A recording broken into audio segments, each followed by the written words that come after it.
Greetings and welcome to Bryant University, and thanks for everyone joining us today. It's great to have both Dr. Zarur, who'll be introduced formally shortly, and Dr. Hoken is here with me to start off this first in the series from the Center for Health and Behavioral Sciences lecture series that begins today, our inaugural lecture, which will bring together a series of speakers from many sectors of both the health care, business field to share their expertise with the Bryant community and our student body.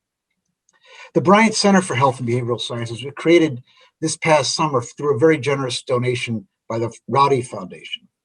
As we find ourselves ending, if you can believe it, year one of the pandemic that has impacted the entire global community, all of us, academics, business, politics, law, healthcare, we find ourselves more and more acutely aware of the many, many issues associated with finding answers and solutions to healthcare policy, the business of healthcare, and the basic interdisciplinary nature that healthcare has become. The new center really provides what we do best at Bryant, as most of you know. It fosters an integrative approach, an academic approach, that brings together the arts and sciences and the business community in an interdisciplinary academic programming supported by cross-disciplinary research that enables students and faculty to find innovative solutions to those many problems in healthcare and in the healthcare sector. The center, thankfully for us, and we're delighted, serves as a hub to facilitate this integration of health, behavioral health, and healthcare across the university, leveraging the strengths of some of our keystone undergraduate programs within the College of Arts and Sciences, as well as the highly successful Physician Assistance Program, the Masters of Physician Assistance Program, and our newly launched graduate program in innovative healthcare leadership. It's a certificate program. I'm excited to present this series to you, and I so look forward to hearing from experts like the expert that will be here today, who will discuss the COVID-19 vaccine, what life after the pandemic might actually look like, and to hear from a renowned cardiologist and award-winning author regarding his path to success as an immigrant. I should also note that he's also a parent of the class. Our speaker today is a parent of the class of 24, and we're just delighted to have him here in this capacity today with us. So I don't steal any of the thunder from Dr. Hoeknes, the director of our center, I turn it over to Kirsten to introduce formally Dr. Andre Zarur. Kirsten. Thank you, Provost Macy. It is my distinct pleasure to announce or introduce today's speaker, Dr. Andrew Zarur.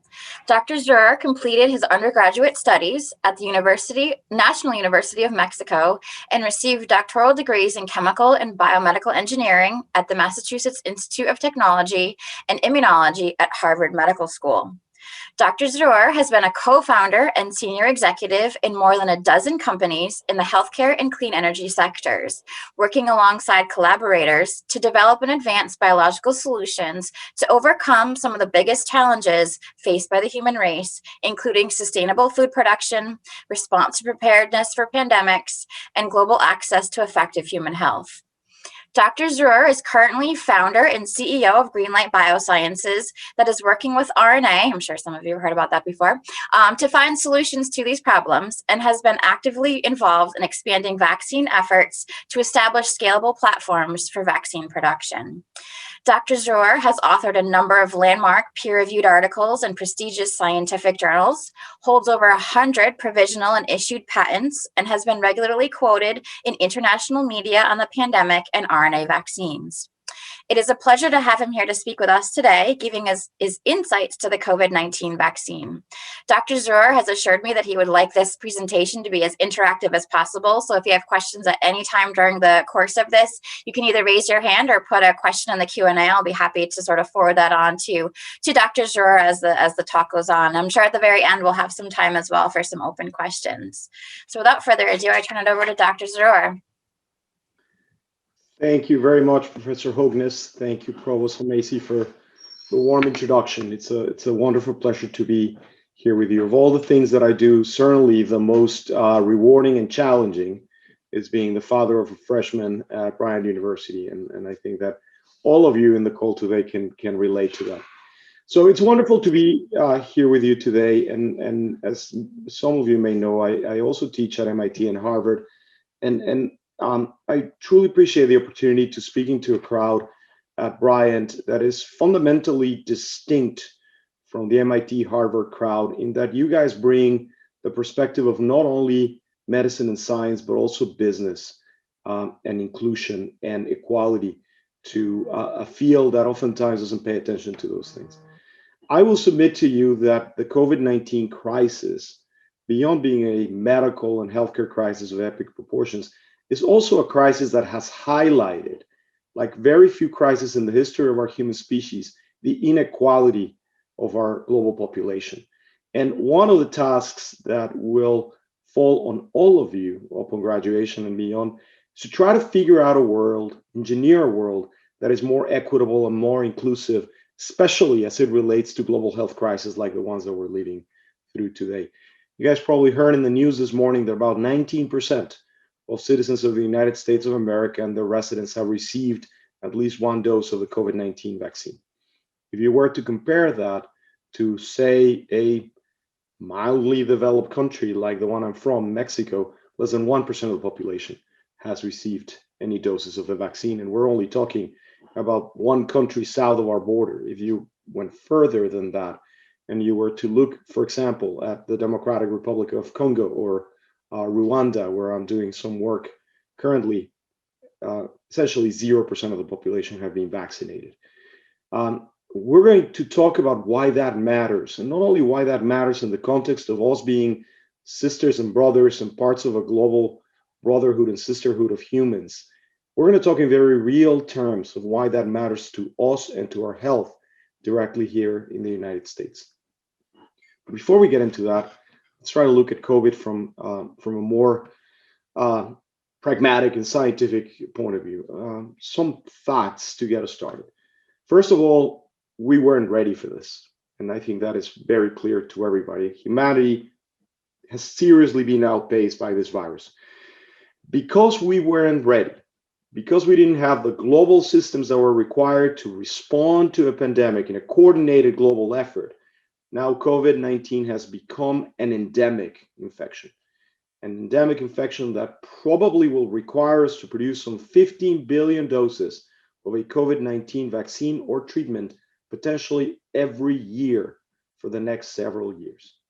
This could have been avoided had we were ready, had we coordinated better in how we monitored and treated COVID. We could have prevented this from becoming an endemic infection. We did not, but it is upon us to mitigate the effects of this pandemic in the future so it doesn't become a pandemic of the proportions that we saw earlier this winter. And importantly, it is again upon us to learn from the mistakes that were made during this pandemic so that when the next pandemic comes, we will be ready. By the way, for those of you who think that this is a once in a generation event, I unfortunately have to tell you that we are probably wrong if we believe that. The rate at which viral infections of pandemic potential have been facing us has increased in a very dramatic way. You've all read about the 1918 influenza pandemic. By the way, if a pandemic with the same infectious and lethality characteristics of the 1918 influenza pandemic were to hit this world, the world of today, with about 5 times the number of people living in it and the interconnectivity between our societies, the number of cases and the number of people who have disease from that pandemic would have been astronomical.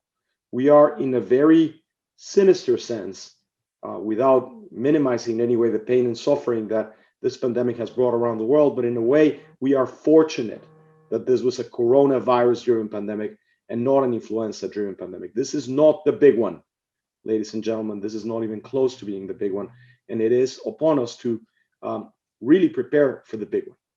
In order to do that, we have to understand what went wrong. What went wrong was that the vaccine development was outpaced both in terms of development, in terms of manufacturability, in terms of volume, and in terms of supply chain. All of those things failed. It took too long to develop the vaccine. Even though we tout ourselves that it only took 9 months to develop the vaccine, we have technology that should have enabled the vaccine to be developed for COVID-19 in a matter of weeks and not months.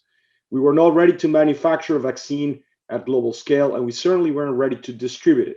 We didn't have the supply chain in a global coordinated effort that would allow us to vaccinate the majority of the world population as soon as those vaccines were ready. And because of that, we're seeing a number of changes to the virus that are responsible for that virus to now being an endemic infection that we're going to have to wrestle with for at least the next 5 to 10 years. In order to adapt to this new reality, to this new world with almost 10 billion people, soon to be 10 billion people, with this increased frequency by which we face pandemics, we must change. We must make our global pandemic response adaptable so that very rapidly we can develop new vaccines to treat new variants of this virus or any other future virus. It needs to be fast in its ability to manufacture doses for the entire globe. It needs to be scaled, and it needs to be geographically distributed and locally managed. The situation where there are 2 major centers for vaccine production, one in the United States, the other one in Switzerland, and those 2 centers are distributing the rest of the world is not sustainable. We need to provide the technology so that local and regional governments have the ability to make their own vaccines and to make them rapidly and effective. I think there was a question in there, Kirsten.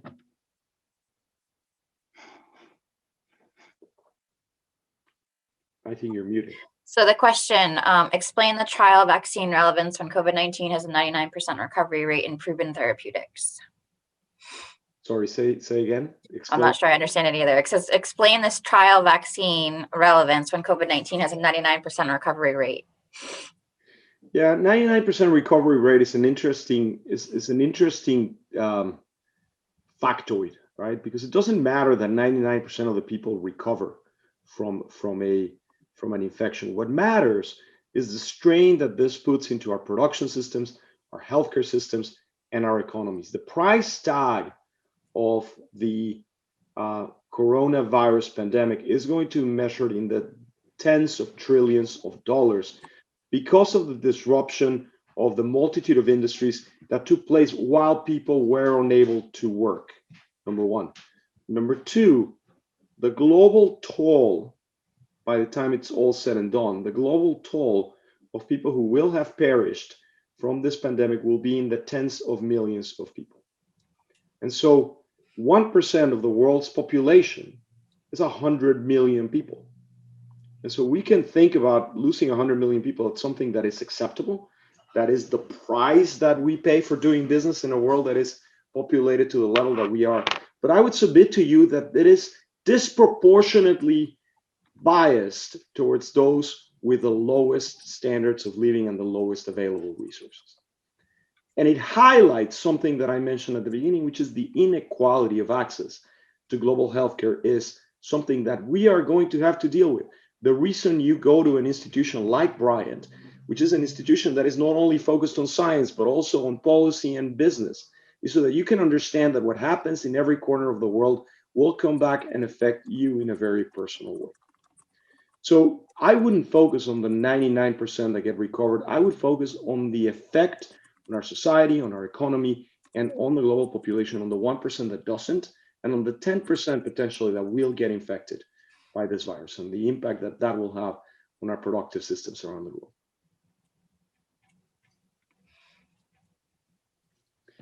So a global RNA vaccine network where we can actually have distributed manufacturing that can rapidly adapt to local variants of the virus is one of the things that I'm spending most of my days working on. I'm not going to spend too much time telling you about it, but I'm happy to talk offline with anybody who's interested. But before we get there, let's talk about this beast. Why is it so darn difficult to control?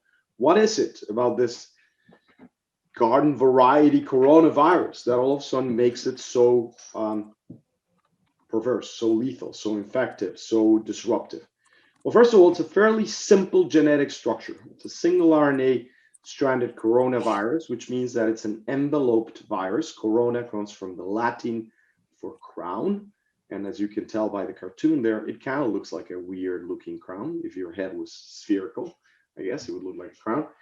It has this envelope of proteins. The RNA material is inside, and it has all those different units on its capsid. The most important one being that spike protein, or S protein, which in this cartoon is depicted by the red triangular unit. That's actually 3 of those spike proteins that come together to form a trimer. And that trimer has very high affinity for a receptor called the ACE2 receptor. This ACE2 receptor just happens to be quite common on cells in tissues of our lungs, our arteries, heart, kidney, and intestines, which of course explains why we see symptoms that are as diverse when these infections become grave as what we have seen. We see people who obviously have severe respiratory disease, the lungs are chock full of these ACE2 receptors, but we also know why athletes who end up getting this never really quite recover to their level of athletic performance that they had before. I am obviously concerned because I am the parent of a student athlete, and it is concerning that some of these young people are going about their lives as if COVID is not going to affect them. And they may be right. They may not get a disease that is severe enough to land them in the hospital. But what I can tell you is that your cardiopulmonary capacity will never be what it was at peak. Your arteries become fibrotic, your heart becomes less elastic, your ability to intake oxygen, which of course is required for fast metabolism, will never be the same if you get COVID. So please, I beg you, especially if you're a student athlete who cares about your peak performance, take care of yourselves. The other thing about this virus that is pretty special is the size of this virus. This virus, we believe, is somewhere between 150 nanometers and 200 nanometers. What does that mean? Well, it means that it's about twice the size of a flu virus. It's about 10 times the size of a common cold virus. There is a reason why facial coverings are something that works. Now, a lot has been said about how some of the world's brightest scientists got it wrong at the beginning and said masks are not necessary. And it's quite easy to point fingers at people like Tony Fauci and say, you don't know what you're talking about. You were wrong about the mask and whatnot. Well, in his defense, I happen to know Tony. He's a terrible baseball player, but other than that, he's a pretty nice guy. We didn't know how big this virus was when it first emerged. Figuring out the size of a virus is no small feat. It's not like you can just take a ruler and measure 200 nanometers, right? It's a pretty complicated situation. You also can't just do electron microscopy, because you have to do a type of electron microscopy that allows some level of humidity and air to be present. Most electron microscopy has to be done under deep vacuum. And then you have to do it in a way that is non-destructive to the virus. So it was only up on, around May or June of last year that we finally determined that this thing was a pretty big beast. And there's positives and negatives in dealing with a big beast like a SARS-CoV-2. The positives is you can keep them out by using an N95 mask, and you can keep them even better out by using a double mask. So Ted Cruz may say whatever he wants, but the reality is a double mask actually does help. And the reason it does help is that these particles are mainly carried through aerosol droplets from your speech. In fact, if you don't believe me, just put your iPhone over here with your filming camera and just speak normally, and you will see the number of droplets that come out shooting out of your mouth. Those droplets carry the virus. If you have a double barrier, like an N95 mask or a surgical mask on the bottom, and then a simple cloth covering on the outside, the outer cover will stop those droplets from ever reaching the inner cover. The inner cover will not allow a 100 nanometer particle to go through that, through the orifice size of a mask. So the masks do work. They're actually a quite effective means of significantly reducing the transmission rate. If both the transmitter and the receiver are both wearing a mask, the probability of a transmission goes from 30% after exposure for 15 minutes to less than 1%. Now, I know they're uncomfortable. I went to the gym this morning wearing a mask. I hate it. You know what I hate more? Getting COVID. So wearing a mask is a really good idea. Wearing two is even a better idea. Now, to whoever asked about the 99% recovery rate, there's a problem with the 99% recovery rate, which is that there's a lot of people out there that are asymptomatic carriers. Not so much in the US where we test everybody. I got to tell you something, Provost. I teach at MIT. The way in which you guys carried out your testing program at Bryant, I went to Rafa Reed, who's the president of MIT, and I said, you ought to look at Bryant and how they did their testing. because they got it right and you guys sucked at it. We weren't in campus for a single day last semester because they couldn't figure out what the hell they were doing until it was too late in the semester. Thanks for saying that, Andre. Thank you. It was truly very special, and the fact that you guys had it, all of you students had it, is something that you should be really appreciative of. Because with that testing, we know who carries the virus, and we can isolate and we can do contact tracing. And as inconvenient as it is to stay for 10 days or whatever in your dorm, it's a lot more inconvenient to never being able to reach your peak performance ever again. Okay. Now, in most countries, especially in Africa, where tracing and testing is not available, what we're seeing millions of young people who are asymptomatic giving this coronavirus from one to another and back to the first carrier. Keep this in mind. Person A gives it to person B. Both A and B are asymptomatic, and then person B gives it back to person A. Why does that matter? There's a couple of questions, Kirsten, so maybe I'll stop and see what those questions are about. I was just going to tell you, one of them has to do with masks. And the question is, what impact do masks have on our immune system in the long run, especially if we are wearing them everywhere for potentially years? That's a good question, right? So as I told you, the coronavirus is a very big beast. It's 142. It's more likely to be close to 200 nanometers. The common cold virus, the Rna virus, the RSV virus, the Zika virus, all these other hundreds and thousands of viruses are unenveloped viruses, are viruses that don't have this capsid of protein surrounding them, and they are much smaller. I can't tell you how many times I have people saying, well, I was isolated at home, I was wearing a mask, and I still got a cold. What the hell? Well, that's because a common cold is carried by everything and everywhere. It's a lot easier to get a common cold than to get COVID-19. So you will get those viral infections that will train your immune system. Furthermore, the majority of infections that train our immune system are actually bacterial infections. Those typically come from food that we eat. Those typically come with contact. We touch something, we rub our eyes, do things like that. So don't worry about your immune system. In fact, the human immune system is overexcited in this day and age. We never evolved to be 10 billion people. When we were in this planet, we were some two-legged monkey that was sort of running around doing things, and we were quite sparse as a species. If you look at our immune system, and we do this by looking at the variety, the collection of antibodies against foreign pathogens that we are going on a linear trek on the number of antibodies that we have, hypothetically compared to what we had, 10,000 years ago. A result of that, and we're seeing that and we're beginning to draw a correlation, is that the onset of autoimmune diseases that are due to an overactive immune system is higher than ever before in human history. So I wouldn't worry about toning down the stimulation of our immune system, because things like arthritis, irritable bowel syndrome, etc., those are all autoimmune diseases that arise from an overactive immune system. I don't think that we have to worry about that.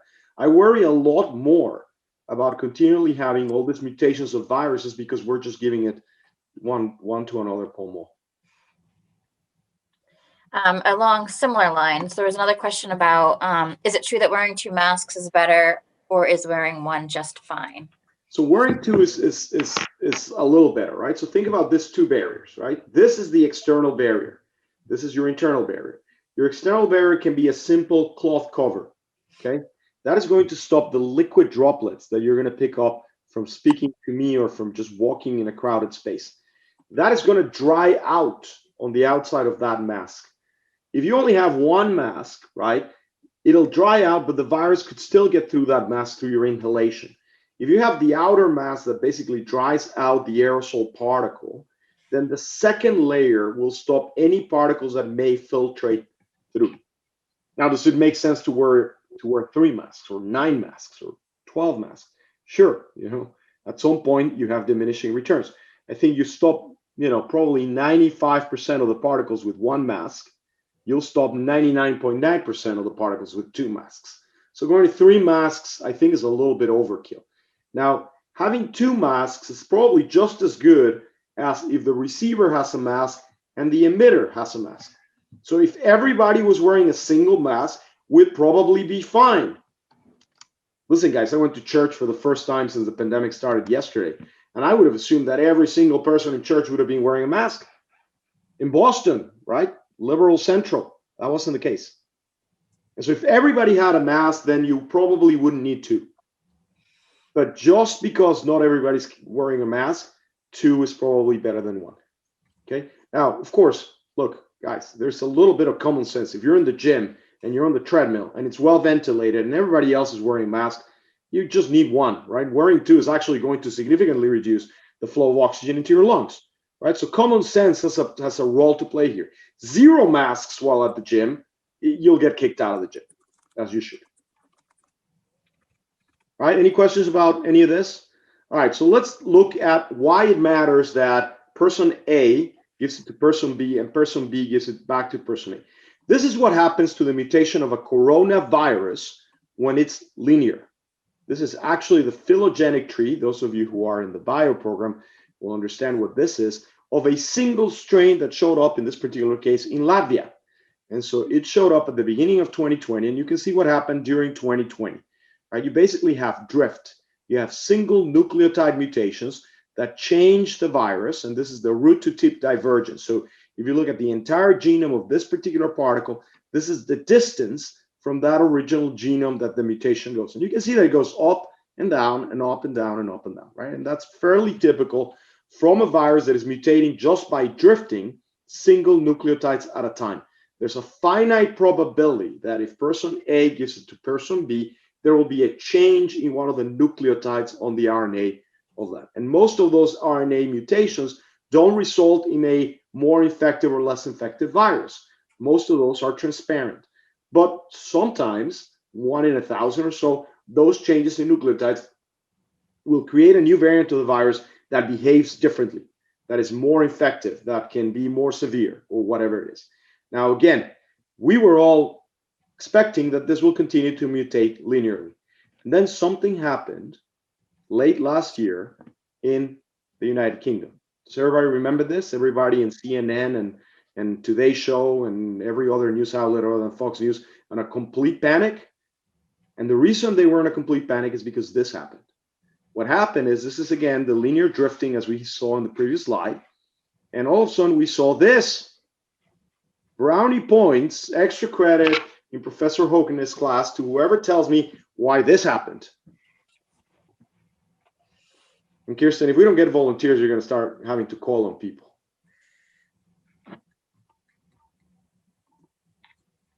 We have no volunteers. Well, remember how I told you that person A gives it to person B and then person B gives it to person A?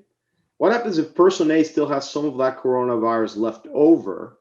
And when person A gave it to person B, that virus mutated slightly. Now B gives it back to A. And now A has two different coronaviruses floating around. What can happen is that those two coronaviruses find themselves into a single cell, and that RNA all of a sudden doesn't just mutate by a little bit of a drift, it actually recombines. The DNA inside the cell goes like a little shuffle deck of cards, and what comes out is completely different. And we can see here, that's exactly what happened in the B117 variant, which was found in the United Kingdom. We were going right along what we thought was going to be the predicted, the line is the predicted drifting or variability of that virus, and then all of a sudden we see this jump right around September. And once you see that jump, then that one starts drifting linearly as well. Now, what happens when this guy, which is now a different lineage, this is now a different variant of the coronavirus. What happens when this particular guy then finds back this guy's down here, which of course is entirely possible, because now the majority of the population in the United Kingdom had this virus, but this virus is rapidly beginning to make the rounds. Well, what happens is 1 and 1 made 2, now 2 and 2 will make 4, and 4 and 4 will make 8, and so on and so forth. So the problem, going back to that 99% recover, is that this happens on that 99% that recovers. Recombination and mutation of the virus by recombination. You guys know this, right? You saw it. Between March and September, we only had one variant. Between September and now, we have seen something like 40 different variants. Once this process of mutation by recombination begins, it's very difficult to stop. Now, why does this matter? Well, on the 117 variant, it mattered because a lot more people were hospitalized with the infection than with the previous variant. And it stressed the healthcare system in the United Kingdom in a significant way. Why does the 351 variant, this is the variant that was found in South Africa, why does that one matter? Well, that one matters because the vaccines and treatments that we have available are not as effective against that new variant.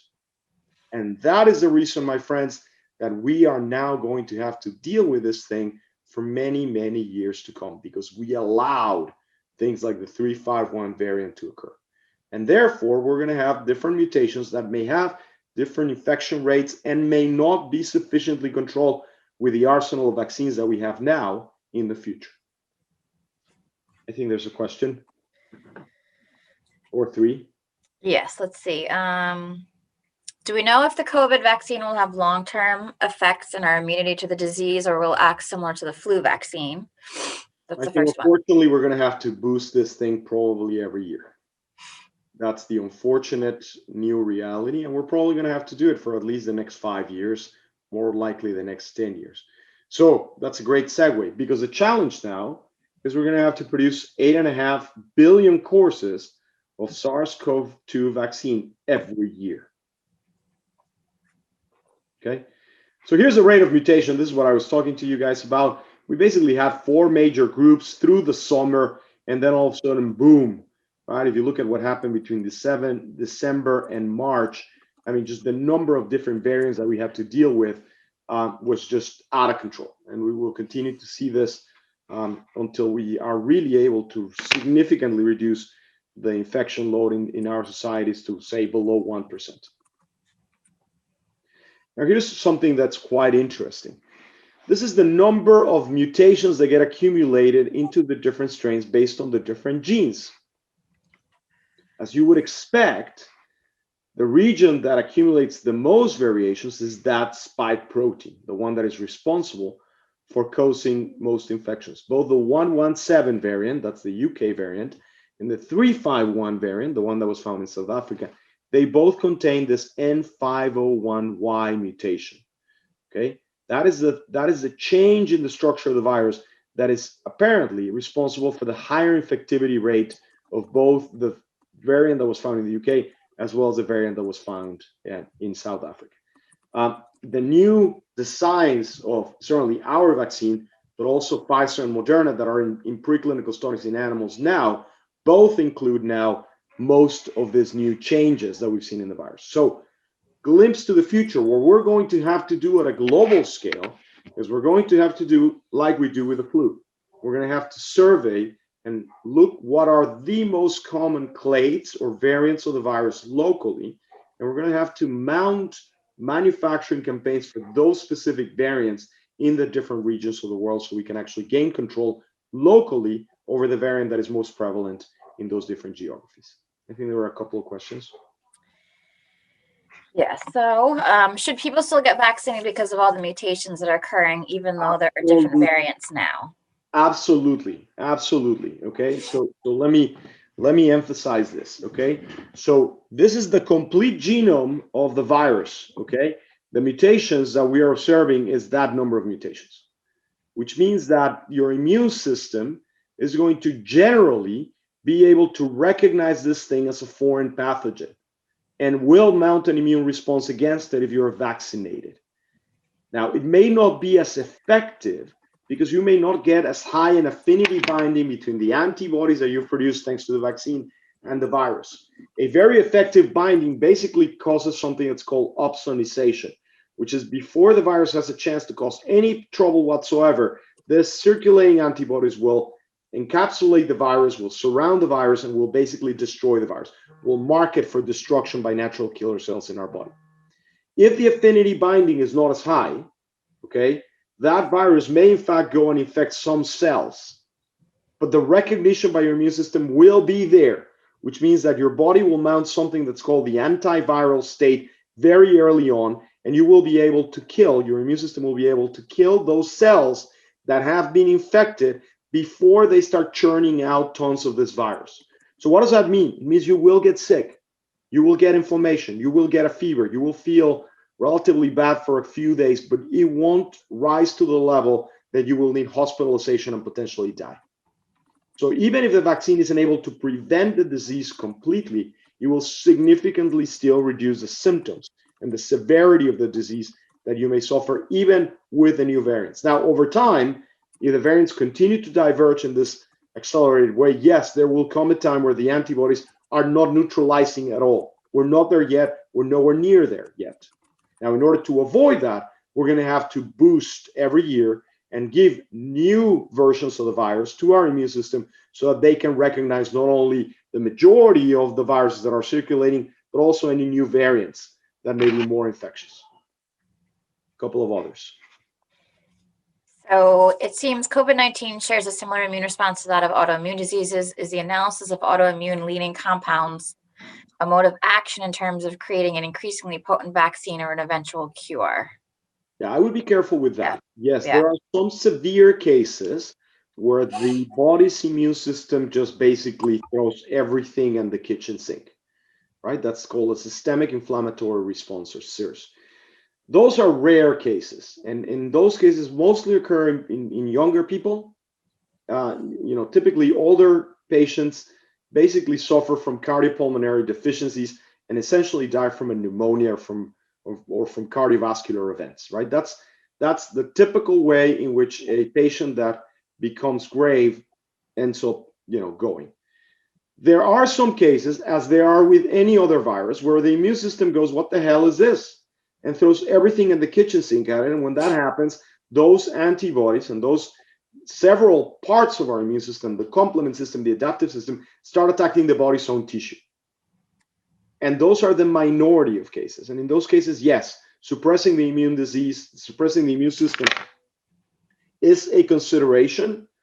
You may remember how people at Walter Reed decided to treat President Trump. It was really interesting, right? What they did is they suppressed his own immune system. They gave him an immunosuppressant called dexamethasone. Somebody at Walter Reed decided that President Trump could be potentially prone to having this very severe autoimmune disease. So they gave him a steroid to essentially prevent his own immune system from mounting too harsh a response. And instead gave him a very high dose of something called the Regeneron monoclonal antibody cocktail, which is basically artificially created antibodies that were modeled after somebody who had already recovered from the disease. So in other words, you basically took out the natural immune response and gave him an artificial immune response. Now, that's a very unorthodox way of treating a patient. And that was probably only available because this particular patient happened to be the leader of the free world. I don't suspect that would be available for the majority of patients that you will see in a community hospital. The normal course is that you basically provide supportive care. You provide cardiopulmonary care, right? And what we've demonstrated is that if you intervene early and prevent the lungs from becoming fibrotic by overstretching them, then the patient has a better chance of survival. The reality is you don't ever want to get there. You don't ever want to get to the point where you're having to give people supplemental oxygen. You want to prevent it before it gets there. And the best way to do that is through vaccination. There's another quick question about mixing the vaccines in terms of Moderna and Pfizer, and is it still as effective as getting the double dose of the same vaccine? Yeah, so let's talk about the Moderna and Pfizer vaccines. So this is how the Moderna and Pfizer vaccines work. They're messenger RNA vaccines. So what that means is that they picked the messenger RNA, which is just a different word for the cassette of instructions that a cell is going to interpret to produce a protein. And the cassette of instructions between the Moderna and the Pfizer vaccine are identical. It is the exact same sequence of messenger RNA that encodes for the exact same isoform of the spike protein. Now, the rest of the vaccine is a little bit different. The lipid nanoparticle in particular is a little bit different between Pfizer and Moderna. Everything else about that vaccine is identical. So if you can't get a second dose of the Moderna vaccine or the Pfizer vaccine, you should and can get the other one with minimal risk, and it should be just as effective. Now, the J&J vaccine, the Astrazeneca vaccine, the Novavax vaccines, those are fundamentally different than the messenger RNA vaccine, and a second dose of one versus the other may not be, and almost certainly will not be, as effective as getting the second dose of the same vaccine. What are those other types of vaccines? Well, and I know this is a night chart, so I apologize for that. So we talked about the mRNA. That basically is the instruction cassette. The body then produces the antigen. The antigen, for those of you who don't remember high school biology, is the foreign entity that causes our immune system to wake up and mount a response. So in the case of the mRNA, we don't give the antigen. We give the instructions so that our own bodies can produce the antigen. Now, if anybody here has had the 2 doses of mRNA, I have, because there's live virus in our lab, so I kind of had to get it. When you get the first shot, you feel great. Nothing happens. You get a little bit of a sore arm. When you get the second shot, a couple of days later, you kind of feel down in the dumps. And the reason is that your body is now making the antigen, and you already have some antibodies against that antigen. Okay, so you actually know that the vaccine is working because you kind of feel bad after the second dose. So that's a really good way of knowing whether the vaccine is really effective or not. Now, that's the mRNA vaccine, again, Pfizer and Moderna. If you look at the fourth line, the protein antigen, that instead of giving the instructions to make an antigen, we're giving the antigen directly, but not the complete virus, just the antigen, just the protein that we want our body to mount a response to. And there's 2 ways of bringing that protein into the body. One is just as a protein antigen. The other one is by putting that protein antigen on the surface of another virus that is not infective. For example, an adenovirus. So the Astrazeneca vaccine, we take an adenovirus, which is a virus that is very commonly found in humans, and we put the spike protein on the surface of that adenovirus, and we give that to the patient. Okay, that is in contrast with the way in which we traditionally make vaccines, which is by either attenuating or killing a real virus. That's how we make, hepatitis vaccines, rabies vaccines, chickenpox vaccines, and so on. It's either attenuated or kill viruses. Now, why does this matter? Why am I telling you all this? Well, because this virus is mutating so rapidly that whatever tools we're going to use in the future to combat it on a year-to-year basis have to be able to rapidly adapt to the new variants that we're finding in the wild. And for that, the messenger RNA vaccines are uniquely suited for that rapid response. Are there any other questions? I saw another one pop up. Yeah, there's a couple. One is I'll go back to there's a question about global supply chain. I went back to that. But the other one is, do we know why COVID-19 is causing some strange long-term side effects in relatively healthy individuals who contract the illness? Yeah, again, this ACE2 receptor is found all over the body. And the problem with some of these places in the body where you can have these viral infections is that they can become latent. There are some places in our body that our lymph system, which is the system that basically brings all of the cells of the immune system to, just simply doesn't reach. For example, the appendix. Right? The appendix is a very common place to get an infection because it's really not irrigated by the lymph or the circulatory system as much as any other organ. And the intestines are chock full of this ACE2 receptors. And so you can get a reservoir of this COVID-19 virus in your body. It's not like the cold or the flu that fundamentally affects the epithelium of your respiratory system. This can affect your stomach. It can affect the lining of the heart. It can affect several systems that are simply not as frequently visited by cells of our immune system.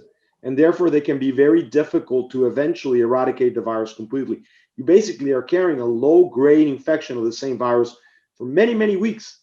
Older patients, between not super old patients, but patients between 50 and 70, typically carry a positive signal for the virus for up to 90 days. That is quite uncommon. That means that there's active infection that is just not symptomatic. I think there was another one, Kirsten. Yeah, there's a bunch. So let me see. So there's a couple that are coming through that are talking about the vaccine, if there's concerns about the vaccine, and how do we know that there's not some long-term effects regarding the vaccine? You know, I hear that a lot, and it makes me wonder why people believe those kinds of things. Look, I've been working on vaccine development and production for a good part of my 25 years that I've spent developing drugs.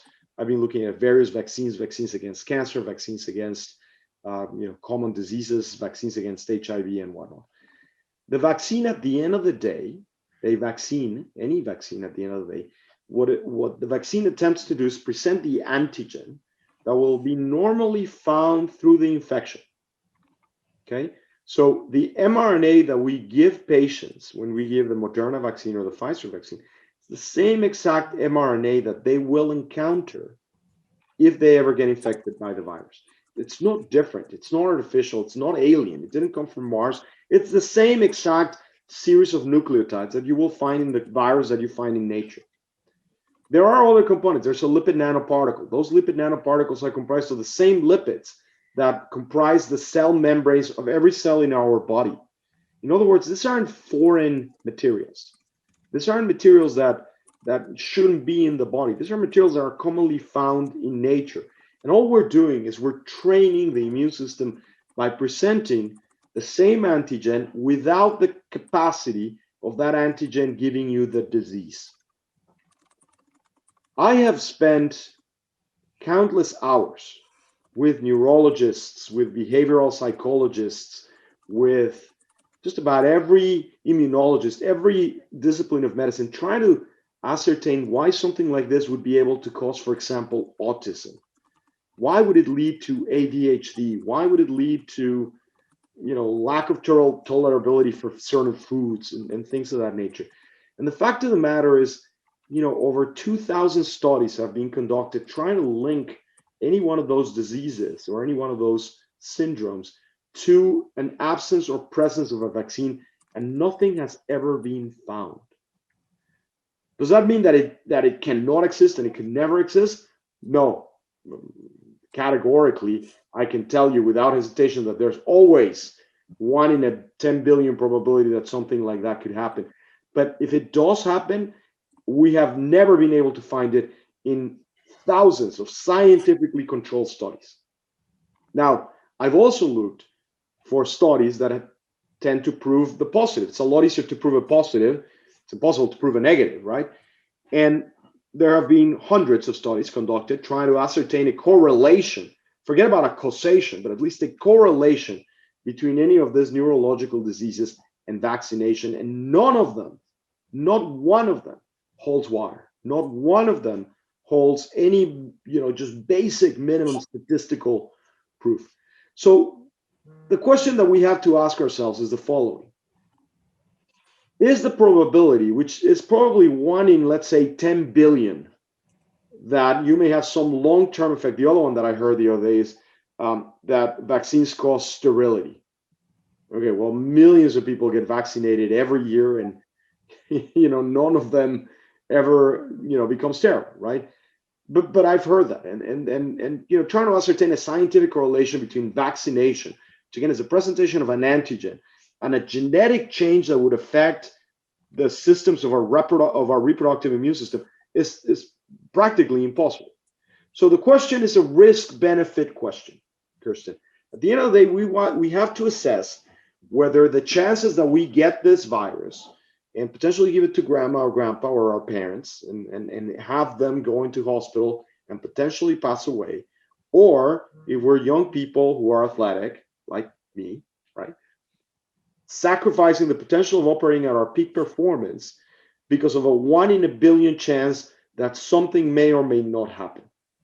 At the end of the day, it's kind of a personal decision, but I think the facts have to be put in black and white. The chances that any of these vaccines cause any of this psychological, psychiatric, neurological, or reproductive side effects are measured in 1 over several billion.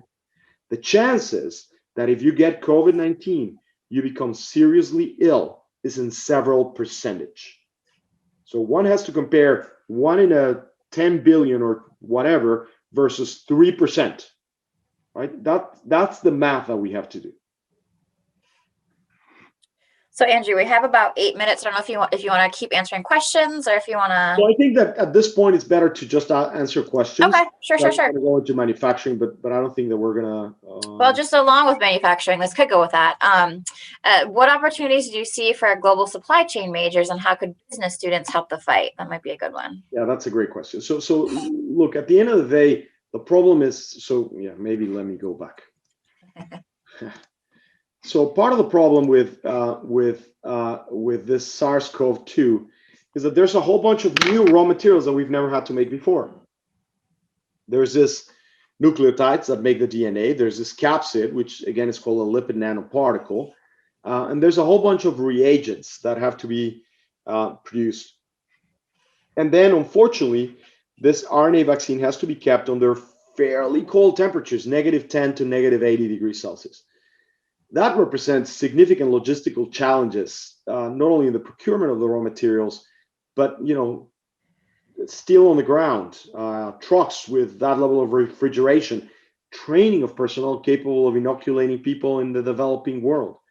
And so this is an effort that will include a substantial amount of new science, but fundamentally requires a coordination between global institutions, governments, NGOs, and most importantly, businesses around the world. Like I mentioned, we're talking to Rwanda and South Africa about building a facility, potentially in South Africa, with the fill and finish will be done in Rwanda. Now, why are we interested in doing that? Well, because we see potential outbreaks of new variants of COVID happening in Africa over the next several years that put the rest of the globe at risk of a new variant becoming the new common denominator. And so it's better to have local distribution that can react to local variants and implement rapid solutions. And for that, it has to be local.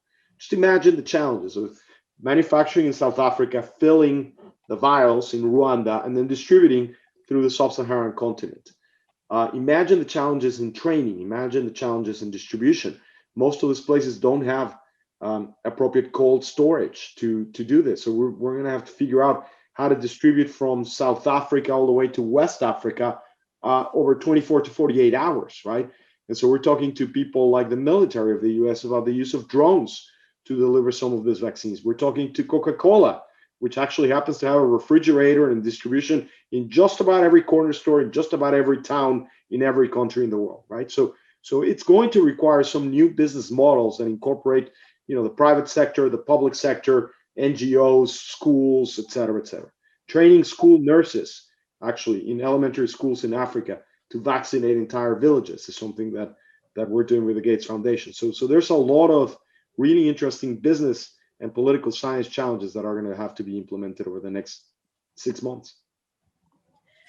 So I think I can combine two of these questions. One has to do with respect to the Johnson & Johnson and if it's as effective as the mRNA, but then also kind of going along this lines of hearing all this information, all the information is being released to the public at the same time. How do we go about sort of convincing people to get the vaccine, given some may feel apathy in response to the death rate and all that other stuff? So what's your advice in that sense?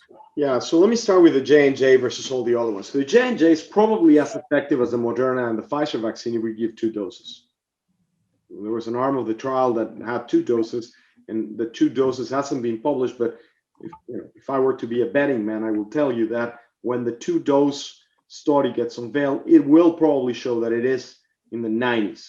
So why would anybody care about getting an 80% vaccine at this point? Well, speed and cost. The J&J vaccine does not require any cold storage and can be produced very rapidly at very large scales.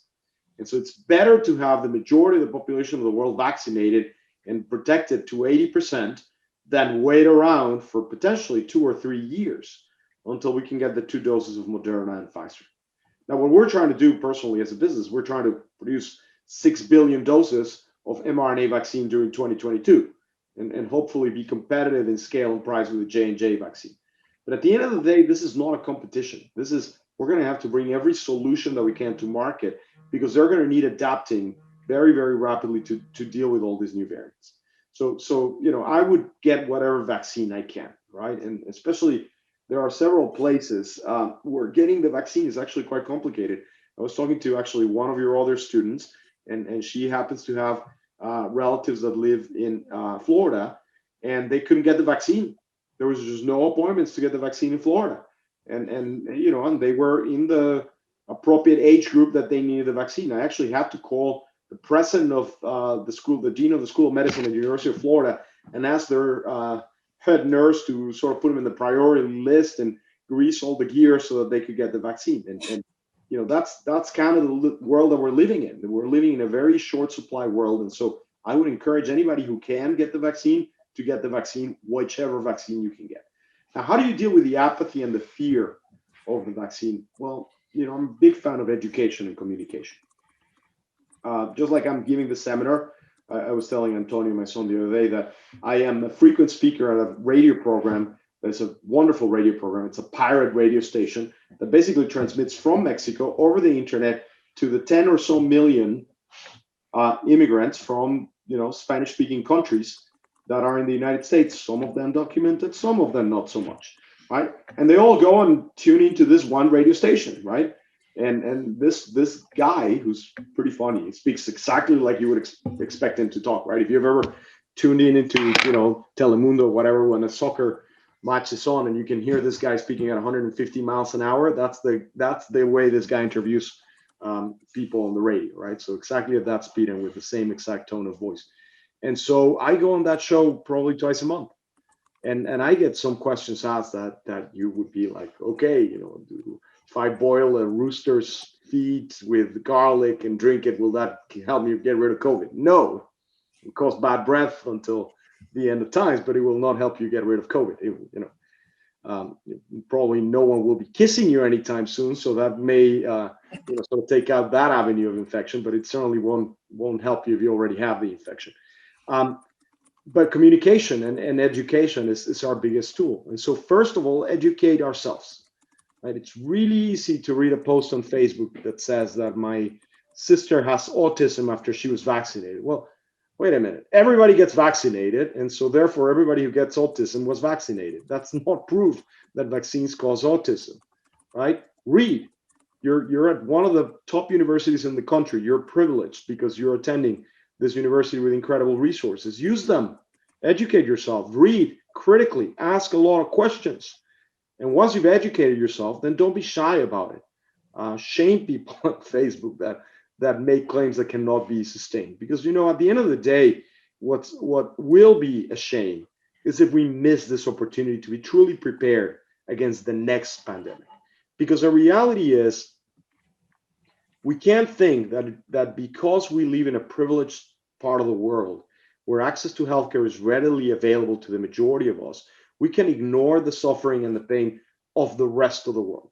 That is what has gotten the world in the state that it is now. At the end of the day, I come back to what I started with. This COVID pandemic has highlighted what we already knew. The inequality in our global society is at an all-time high. And you know what? Kirsten and I are not going to have to deal with this for very much longer. This is now your problem. You guys are the ones who are going to have to deal with this global inequality that we deal with, and that is causing unrest all over the world. And that's the world that your children will inherit. So one way to deal with that is through education, is through investing in other people, is through looking for ways in which we can make a difference globally. And that, at the end of the day, is what this is all about, right? The reason why you're getting this privileged education that is inclusive, that includes all aspects of human behavior and society, is so that you can contribute to the systems at a global level.